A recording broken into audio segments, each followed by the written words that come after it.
Hello there everyone, and welcome back to Megaman X2. We have to go back and get an armor part, so it's now we have the air dash. In Wheelgator stage, you can find the arm upgrade. And we'll be going in for it right now.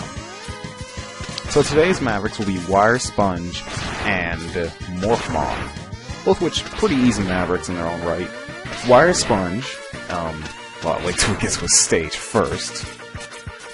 Don't get too excited you want to sell information. Then you'll just sound like you're trying to just, tell people a bunch of information they don't care about. Which they probably don't. Something interesting about those last few parts, the reason why the X2 playthrough was put on hiatus for so long was because of the fact that we put on such a week-long wait, and I just put it now, is just because I had to wait to get all the parts audio resynced together. For some reason, when SNES 9X was recording the game, it desynced all the audio. It did the same thing for another LP, which is why that LP is lost, Demon's Crest. But the arm upgrade gives you a double charge buster shot. We're going to see that later in the ZX series, as the X armor has that ability. But for now, we're going to go ahead and go back into the Maverick scene with Wire Sponge. Also, this time we're going to fight our first X Hunter. But first, Wire Sponge's bio. Known in Japan as Wire Hetimaru,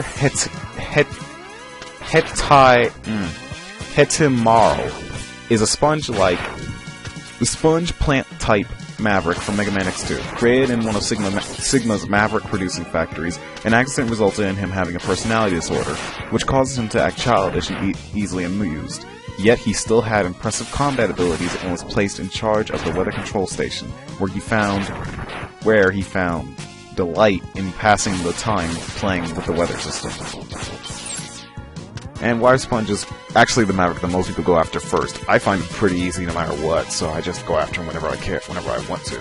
His stage holds a heart tank and a E-tank. At the beginning of the stage, if you go left and you go up, you can actually find the heart tank. Now, since I died on Wire Sponge's stage, I decided to just skip over it again and not show me moving there again while I was recording. I'm sorry to say, and I also cut it out. But that's that. So just at the beginning of the stage, when you spawn in, just go to the left and you'll find a heart tank, and there's your E-tank. The first X Hunter we're going to actually fight will be Surge's, and let me just find his bio. Crap! I can't believe I actually great. His tab on Google Chrome crashed. Just perfect. There it is, Surge's. Alright then. Well, when we get to him, we'll be talking about him. Now what I'm doing here, is I'm grinding out my E-tank to get energy for it. Because I don't want to actually fight Surge's without an E-tank. Some type of E-tank energy, because the X-Hunters are very difficult. And because I have no armor upgrades, I'm not going to do that great against him. But anyway, this is Surge's. Surge's is one of the X-Hunters of Megaman X2. A brilliant Reploid scientist, his vast intellect makes him an integral part of the organization. It seems that he came up with the Unification Project, a plan to resurrect Zero and use him for their own purposes. Surge's is kind of the brains of the operation. While Agile seems to be the leader, Surge's is what would normally be the leader. Now, what Surge's has is he has a force field surrounding him that you can't actually hit through. His weakness is actually at least in the second time you have to fight him, his weakness will be the Overdrive Ostrich ability. However, when he's in this fight, I don't really believe he has much weakness. When I fight Surge's, I usually like to use the Overdrive Ostrich ability because it goes over his shield. And due to compression issues of me resyncing the audio and stuff, you can't actually see the shield when he's standing near it. But when you play the game, you'll know that's there. But yeah, I like using the Overdrive Ostrich charged ability because it gets to go over his shield, go over him, and that way it can hit him while he's in the air doing his spinning move. Surge is actually one of the easiest X-Hunters to fight.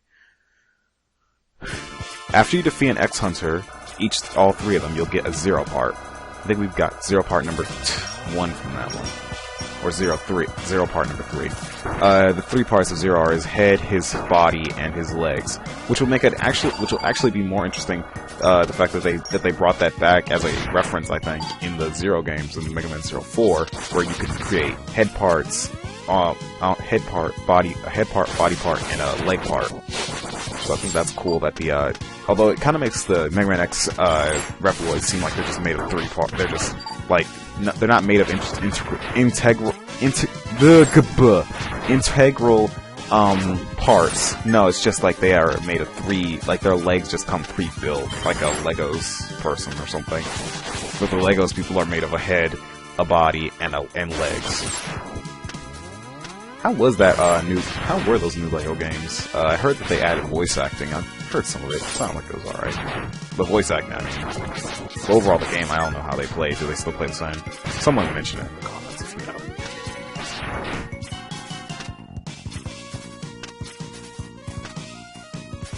As far as Wire Sponge's stage, it's not really that hard. It has some treacherous spikes down there. And even though those spikes don't look like the normal spikes, they are dangerous, and you should really try to avoid them.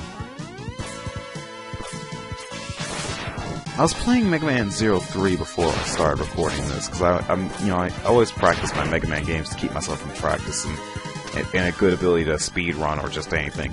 And I have to admit, I really get annoyed with the X games now, because I really start to notice some issues with them, such as they are using the fact that the X games, in every X game you had when you use sub-tanks, you would always use up the entire sub-tank. At least in the early games. I don't remember if you did in X5 and 6, I haven't played those in a while. But, as far as 1 through 3, and 4, I believe, whenever you use a sub-tank, of the 2 sub-tanks you had, you used them up in one shot, which I never understood. Why would he use up all that energy in one go? It makes sense. Anyway, Wire Sponge is weak to the Sonic Slicer, or the Overdrive Ostrich ability. If you kill Wire Sponge with the Sonic Slicer, actually, you cut Wire Sponge in half, which is an interesting death animation. Reminds me a lot of Flame Mammoth's, you could cut off Flame Mammoth's nose in Mega Man X1. How that would change up his boss fight, because of the fact that you cut off his nose, which is where he shot his oil out for the fire attacks they did. I believe they still kept that in Maverick Hunter X. Speaking of other forms of media that the X series has been in, I was actually reading the Mega Man X manga. It's very cheesy and not that great, but I actually really enjoy it just for the sake of just laughing at some of the quotes. Like, I love how in the manga, and also I don't know why that lightning's black, but I love how in the manga, the character, like X, he's like afraid of all these enemies. Like, he goes to Chill Penguin stage first, and so he just sees all the Chill Penguin related enemies, and he just gets all frightened off by them because he just doesn't understand, like, whoa, that guy's shooting, like, log barrels at me, oh my god! Something I forgot to mention about Wire Sponge, his theme music is called Weather Control Sensor Stage, and he has a nickname of Little Demon of the Green Forest. Also in the game Mega Man Extreme 2, he's weak to the Fire Wave. Or, yeah, Zero's Fire Wave. Still not sure if I'm going to have to play the Extreme games. Anyway, now we're going to go to Morph Moth.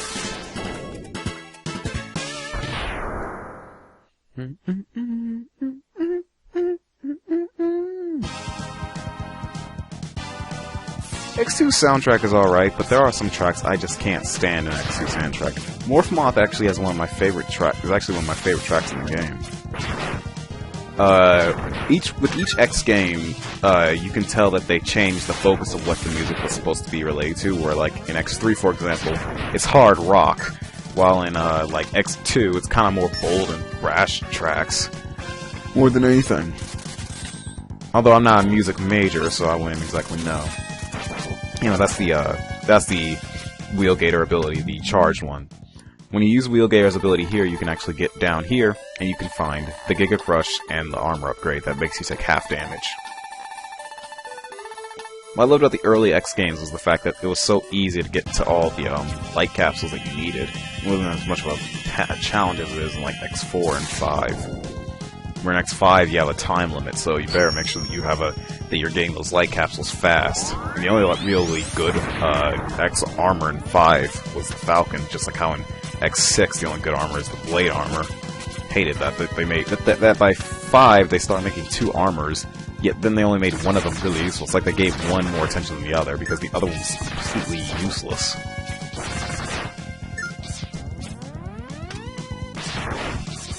Anyway, as far as oh, and we're gonna find another X-Hunter here. We're gonna be fighting Agile, but as far as like this stage in general, while I do enjoy the track, I have to admit that I'm not a big fan of some of the hazards that are in it. I don't remember if it's this level or not, or if it's another level where the game just decides to crap itself almost, and I just cannot understand. I just don't understand why. If this is lag issue, it might be this level. There's like this one lag issue. I'll point out when I can get to it if I can remember. Anyway, this parasite-like enemy will go into that bunch of garbage and will start attacking you. You can use I believe you can use the Flame Burner, which is the Flame Stagger weapon, Flame Stag weapon that you can get, and you can actually take down this guy pretty easily, or this thing. You have to fight this mini-boss twice, I mind you, so be quick on your feet, because you have to kill it while it's outside of its armor, otherwise it won't, it won't die. You can only hit also in the center, so you have to be, like, careful with your shots. And don't let it corner you like that, because that will be so annoying. Try to make sure you use your air dash, and you should be able to take this guy out pretty easily. The armor doesn't actually take much damage for it, it's just falling down again. And he's dead.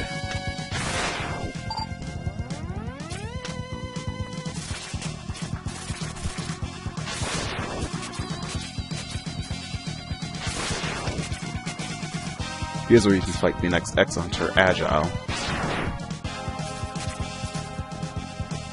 If I could only get past that enemy.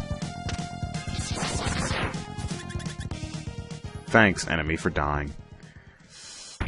Alright, once you pass that little guy, you can move on to fighting the next X-Hunter, Agile. Well, the X-Hunters roam around levels, so mind you, the order at which I'm fighting them actually could be different than the order that you fight them. The X-Hunters aren't actually liked by a lot of people because fighting them is not actually a lot of people's favorite thing to do. Anyway, Agile is one of the 3 X-Hunters in Megaman X2. He is characterized with fast movement and expertly wielded beam sword, and in the Japanese version, his polite speech pattern and reserved of his personality. His role in the organization seems to be that of a military strategist, formulating plans and organizing operations. That's why I say he's the brains of the operation. As far as like the X-Hunters in general, the reason why people when I say that people find them that they're annoying because they get in the way of everything, it's just that what happens a lot of the time is that the X-Hunters will go into levels in an order that's not correct for the way that you're supposed to fight enemies using weaknesses.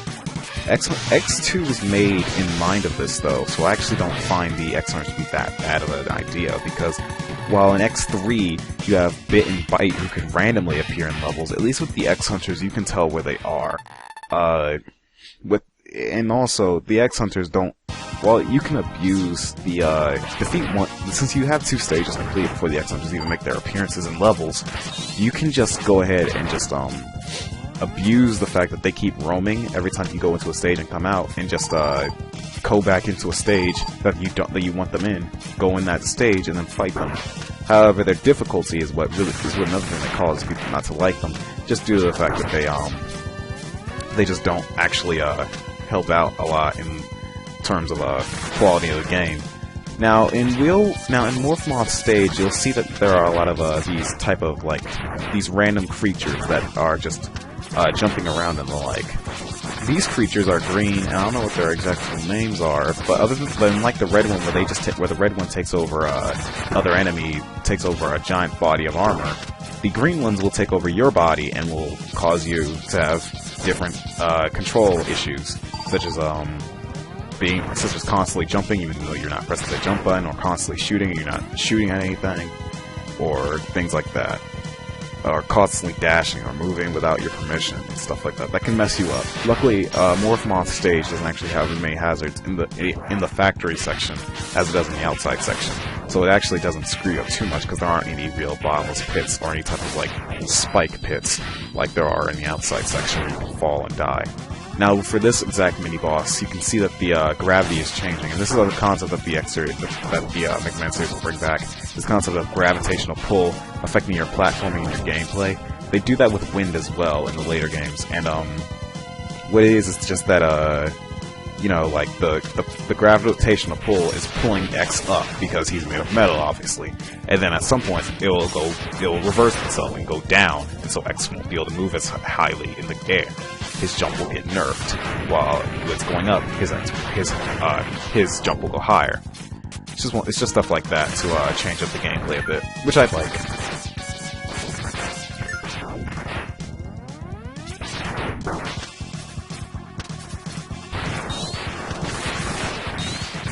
As far as the flying green enemies, they don't actually grab onto you. It's only the landing ones that grab onto your head, so don't worry about those ones that are flying. So has anyone watched any good anime lately? Start watching I watched some what is it called? DBZ Abridged, which isn't an anime, but I watched some DBZ Abridged. Thought it was really funny. Even though DBZ Abridged was like from 2008. So late on that trail, but whatever. Like 4 years late. Oh, by the way, don't vote for Mitt Romney. I just thought about the presidency again. Don't vote for that dude. I don't like to leave political ads in my videos because I think people should pay attention. That individual people should pay attention to politics because it's their right to vote. But for the love of God, Mitt Romney, just don't vote for him. I'm saying this for proper reason. Like he has no legitimate viewpoints because he doesn't say what his viewpoints are. In all honesty, the dude's a bit of scum. Just a douchebag. I don't understand how people are still thinking about voting for him. And they're middle-class people that think that they're supposed to, like, get a bunch of benefits from Mitt Romney because he's a businessman. All he did at Bain Capital was outsource jobs that took jobs from the U.S. What makes you think that he's going to sit there and help get jobs back in the U.S. now when he could be president? He's probably be worse than Bush. And people don't actually sit there and blame Obama for the issues that we have now. Bush screwed up a country in 8 years. So when did people think that Obama was going to fix it in 4? That's just something that I thought I'd get off my chest, because I can't stand people doing that. But that's it for X2 for today, everyone. Next time we'll be taking on, I believe, no, not Wire Spot. We'll be taking on Bullcrab and maybe what's it called? Magna Centipede, or maybe even Flame Stagger. Either way, I don't know. I don't remember, but.